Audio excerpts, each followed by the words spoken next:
Hello again, everybody. The attack is here. Attack is here with your Hell in a Cell review show. A review for Hell in a Cell tonight. Boy, was kind of a crazy night tonight in New Orleans, Louisiana.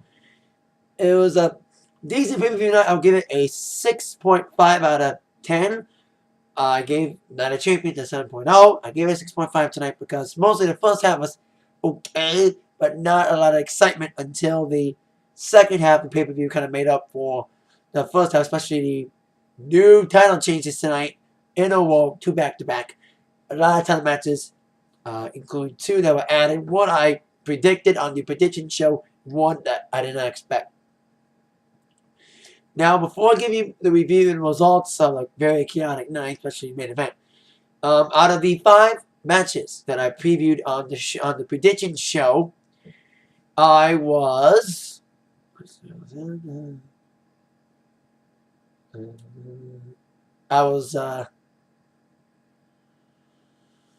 think it was like 2 and 3. Because I was wrong on a couple, including the first match, which was Sheamus versus Christian. I predicted that Christian would win, but no, he didn't. Sheamus got the victory. Decent opener. It was kind of weird having heavy guys kick off the pay-per-view instead of like a lightweight thing, like a U.S. title match or a tag team match, which I'll get to in a second. Decent opener. Back and forth, kind of, it's okay of a matchup. Sheamus is not the best wrestler in the world. Christian's a very athletic wrestler. And Sheamus had okay chemistry. Great moves back and forth, especially the last 2 minutes. Match, I got a good time. I will give this match a 3.0 out of 5. With Sheamus getting the victory after giving Christian the crow kick. Decent spots with spares by Christian, 2 of them, 1 in the ring, 1 out of the ring. But Sheamus looked very good as he aimed towards maybe a title match against the champ. Whoever that may be, I'll get to in a moment. Second match was Sin Cara versus Sin Cara. Sin Cara number 1, the one with the blue and aqua outfit, blue and gold, and the black outfit. This match was okay. It was kind of slow. It was kind of fast, but then it was like kind of slow movements, like no action at all. I heard some boring chants from the crowd. Few. But it was okay, Sin Cara number 1, there was some okay spots, but it was kind of like slow. It was kind of dull, most of it. It was like slow going. Like low. There was a lot of low time in between moves, but the blue and silver, the original Sin Cara, the blue and gold one, got the victory over black Sin Cara number 2. Gave this match a 2.5 out of 5. So you're gonna notice a lot of 3s and 2s until we get to the main event. I was telling you now. But let's get on to our next match of the Sin Cara we had. But first, I didn't mention this. I need to mention it now. As I fully predicted on my prediction show, Miz and Truth did show up tonight. First appearance was after Christian came out for his match, like right when he was introduced. Miz and Truth came from the crowd, showing tickets. But they were thrown out by John Laurinaitis and security. Miz and Truth would later come back later on. I'll get to that in a moment. Match number 3, like I said, after the Sin Cara was an impromptu matchup, as I also fully predicted. The WWE Tag Team titles were on the line, as Aaron Boom took on Swagger and Ziggler. And you know what? I got a cool nickname for him. Since Dolph Ziggler's finishing move is the Zigzag, they should call it Zigswag. That's a cool nickname. So Aaron Boom was a Zigswag for the WWE Tag Team title match. And like I said, Swagger and Ziggler got great potential as a tag team, and it was a pretty interesting tag team match tonight. Great tag team wrestling from Ziggler and Swagger. They got kind of a decent future with them as a tag team, and especially with Vicky Guerrero by their side. With Jack joining the Vicky Guerrero stable. See how he performs, especially with Dolph being the U.S. champion. Decent moves from all guys. I thought it'd be decent, but I kind of under the limit. It would have been a lot more exciting, but it was a little bit exciting for what it was, with a lot of moves and little thing on the ropes there with like double teams a lot. Kofi and Evan were getting the asses with most of the match. You know, Swagger and Ziggler were like dominant. You know, distracting referee, getting every opportunity to get an advantage, but unfortunately, they didn't get the advantage. They got the loss after a move. I think Kofi got the win over Ziggler and Swag with Air Boom retaining the tag team titles. I think Swag and Ziggler will get a rematch at Vengeance unless Ziggler will defend his U.S. title against Mr. Ryder. Then on to the first of all, 2 Hell in a Cell matches. Randy Orton taking on Mark Henry for the WWE World Heavyweight Championship. Now, there's usually 2 Hell in a Cell matches in these pay-per-views. One is always the good one. One's the bad one. This was the bad one because usually the first Hell in a Cell match is always the bad one because you always want to save the best shit, the best spots, and all the weapons for the second Hell in a Cell match. So this one had to, unfortunately, fall under the bad category. Nah, I'm not saying it's better than Night of Champions, but still, okay. You use some weapons, but not as much because, like I said, they're saving all the best spots for the triple threat match, which I'll get to in a moment. So Orton, there was some steel steps moments, but it was slow. You know, like I said, when you got Randy Orton with some boring moves, and Mark Henry who's kind of stiff. You know, he's an okay guy, but it's like, you know, but Henry got the victory, countering an RKO. Actually countered a kick and got the world's strongest slam. Got Orton for the victory. Some okay spots, but okay of a matchup. You know, I kind of dozed up a little bit, but saw some of it. I'll give it a 2.5 out of 5 because Orton lost and Mark Henry won. After the match, Mark Henry was trying to stomp Orton's foot with the chair after giving him another world's strongest slam after the cell was raised up. But Orton got up, gave him an RKO. He was going to put him. But he didn't. Mark Henry went out. And actually, Mark was nailing him with the chair. And Orton came flying down with the chair and chased Mark Henry out of the arena. So, but like I said, the match was okay. You know, when you got Orton and Henry, you never know. But who knows what's actually for Henry? You know, Sheamus or the Dead Man, the Undertaker. After that, Miz and Truth invaded the locker room. They attacked Air Boom because Triple H was informed after the next match, which was impromptu, another impromptu match, which I'll get to in a moment. But Miz and Truth were involved most of the night. They were involved 3 times in the beginning, which was attacking, coming from the crowd to get the seats. The second time was during backstage, attacking Air Boom. And the third time during the main event. I'll get to that in a moment. So then we had Cody Rhodes coming flying down, talking about being the champion. And does it seem like Cody Rhodes puts on the worst promos in the world? He's like monotonous. His voice is like, "Hi, I'm Cody Rhodes." It sounds like a voice announcer, like a voiceover. He cuts the worst promos. Even Dolph Ziggler cuts better promos. Miz, like, I bet you anyone can cut a better promo than Cody Rhodes, in my mind. Cuts his promo, monotonous voice. So he brings out a new IC championship, or actually a new old belt, the classic white, old school IC championship belt. Here comes John Laurinaitis making an impromptu match. Cody was in his street clothes, so he was forced to defend the IC championship. And he's been defending his title 3 times in the last week because he had defended it in a 10-man battle royal against people including John Morrison. And then he had defended against Sheamus on Friday. And I said John Morrison specifically in the Monday Battle Royal because John Morrison was one that got the shot. Now, I was hoping for Zack Ryder, but I know he's feuding with Ziggler. And plus, they don't want to give Zack Ryder pay-per-view time. You serious, bro? Anyway, I'll give this match a 2.0 out of 5 because, 1, it was impromptu. It was very random because Rhodes and Morrison don't have a feud. You know, if they had proper build up towards it, you know, they have maybe Morrison come in and attack Cody. But this is so random. It's so impromptu. And plus, Cody was in street clothes, so he couldn't really like do anything about because he had street clothes. But for what it was, for being very last minute and unexpected in my mind, because I didn't know this was gonna happen. Because I told you about the tag team championship probably being added, but I didn't know about this IC title match impromptu. This is probably one of the few quips for this pay-per-view. But the impromptu-ness of this title match, plus I'll get to the other quip in a minute. But Cody Rhodes, okay matchup. Cody Rhodes got the victory after Morrison tried a kick, and Cody Rhodes got the roll up. No using the tights, no using the mask. He won it clean with the 1, 2, 3. No cheating, no interference, no nothing. Cody won fair and square tonight. It was okay, you know, Morrison had some good spots, but it's kind of weird.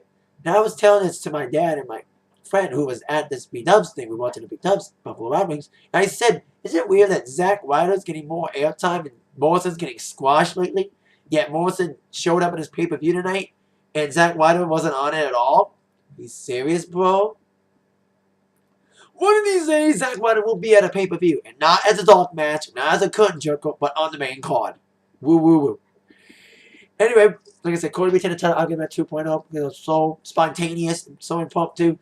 They didn't have proper build-up, and plus, it's so random. These two haven't feuded yet. Plus, Cody was in feet clothes. I say another match at Vengeance, or maybe on SmackDown this Friday, or on Super Show tomorrow night. Who knows?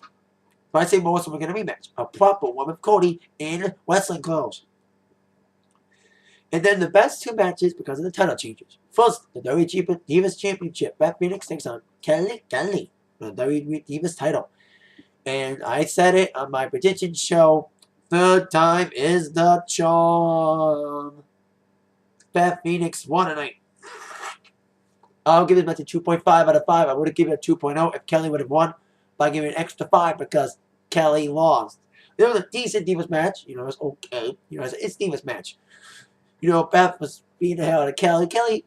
He showed some good moves, okay, but it was when he was taken out by Natalya, got distracted Kelly, that gave Beth the advantage, that gave Kelly a little slam, before the glam slam took her down and make Beth finally, well actually, Beth had her in the submission hold.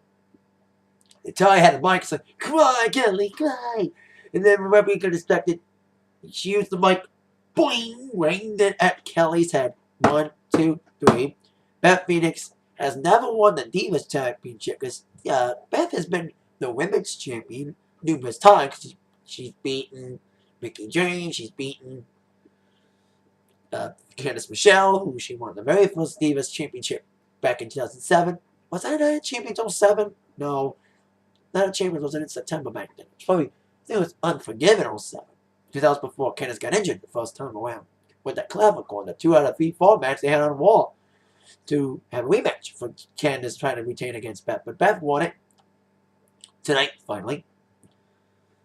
I'm happy for Beth to finally get a win over. Get a win over Kelly. And before we get on to the main event, I need to mention that I also made a prediction that Owen would win. I was kind of wrong on that. Because I thought Owen would win and then Mark Henry would win it again at Vengeance. But Mark Henry retained, because I was very surprised by that. But I was kind of surprised that this happened. The WWE Championship match was next, and I was very surprised by the ending. Very happy. But here we go, main event time. Best match of the night. John Cena defending the WWE Championship in Hell in a Cell, the triple threat, against Alberto Del Rio and CM Punk. Lived up to the expectations and then some, especially at the match. It was kind of like fast from the start, but there was some great spots with some tables, back and forth action. Each guy had a chance to shine. You know, great moves, great action involved. You know, very close calls. You know, Punk got so many GTSs and STFUs and FUs and so many stuff. And I like this part. And this was like I said, it was so back and forth action. Like one guy was taken out. Like Punk and Cena, to begin with, they switched turns nearly a butter in a corner. You know, Punk had him in the corner. Then Cena's like shoved Punk over. He had a chance to punch a butter. They switched back and forth. You know, there's some funny spots. Especially Butter getting kicked out and getting put in the table. And then the spot where it all made hell. Ricardo was outside the ring. You know, but Ricardo He got the key. He punched the referee out. He got the key. He got in the cell with a lead pipe. Nailed the referee. Nailed. Well, actually, we gave the steel pipe to Ricardo gave it to Alberto to nail Cena with. After Ricardo's going to be put in the FU. Ricardo nailed Cena, kicked Cena out of the cage, and locked Cena outside the cage. We're like, yay! We're going to have a new champion, no matter who it is. Because I said I was kind of halfway to my prediction. Because I wanted Punk to win specifically, but I really wanted either Punk or Alberto to win because I wanted these two to feud for the title. Because they had a great match on Monday, and I said they can have a great feud together.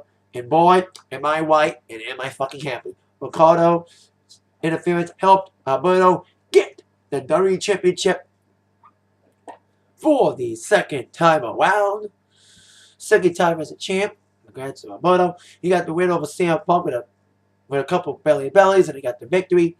And then all of a sudden, the cage lifted up. Cena got back in. And then all of a sudden, these guys in hooded black hoodies came out, and it was Miz and R-Truth. And the cage was lowered again after Cena and R-Truth and Miz came in after the cage was trying to be lifted. And that the cell was lifted down. Triple H and all the superstars came out. John Laurinaitis came out as well. But they couldn't get in because the cage was locked.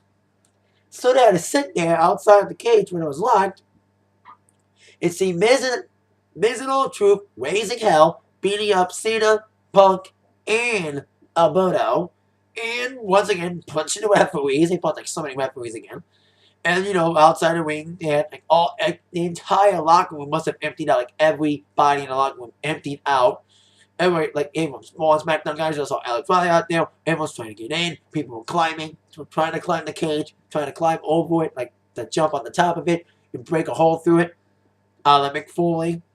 So, but the cops came as well. They had like security, referees, everyone was out there. Everybody in the locker room fired out. And they got a crowbar to break the chain. They got in. And once the police got in, Miz and Truth were like, we surrender, we surrender. They threw their white flags. And they're about to escort out the arena. And Triple H wanted to beat them up so bad. And all of a sudden, Triple H breaks free from the cops and starts to beat the shit out of Miz and Truth. He beats the crap out of both of them. And all of a sudden, he shoves Laurinaitis out of the way. Oh boy.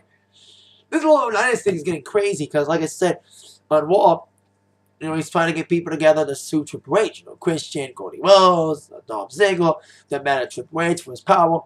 With Dave Tonga's help, they're trying to sue Triple H and sue WWE for overuse of power, yada, yada, yada. And Laurinaitis is up with it. And Laurinaitis says, I am embedded to you, Triple H. I'm on your side. But it doesn't seem like it. You know what I mean? That's why Triple H probably showed Laurinaitis. Overall, the match itself, I'll give it a 4.0 out of 5. Best match of the night. Like I said, there's a lot of 2s and 3s throughout the first half of the night. There was only one match that was like really exciting. That was the Hell in a Cell during and after. So that's the deal with that. When it comes to Raw tomorrow night, who knows what will go down. I say Punk and Alberto at Vengeance. I also think that Triple H will get a match with Miz and Truth. I know, like, they're building it up. With Triple H attacking Miz when they got fired and attacking Miz and Truth tonight when they were getting kicked out. He's probably going to rehire Miz and Truth. And then, because he wants to rehire him, because he wants to beat the shit out of both of them. Because he probably, like, book him in a traditional Survivor Series match against Miz and Truth and their team of people. That's what I think. Miz and Truth will get a team together. And Triple H will put a team together and have a Survivor Series match. And then, possibly, maybe having a TLC match at TLC. Like a triple threat match. And if Triple H wins, Miz and Truth remains fired or whatever. We'll see what happens with the storyline with Miz and Truth. We'll see how that bails out. But let me say this. No matter what, bottom line, Miz and Truth will be in a match with Triple H in the immediate future. Whether it's a Survivor Series or whatever. But they will get their hand on Triple H in a match. As an overall pay-per-view rating, 6.5 out of 5. Not as exciting as Night of Champions, but very close to it. And that is my review for Hell in a Cell tonight. I will see y'all tomorrow for my attack line, including my wall preview and stuff. With that, might have been attacked. Body review from Zach. Thank you very much. See y'all tomorrow. And Kiss said it best, and it did. All hell broke loose tonight in Hell to Cell. See ya.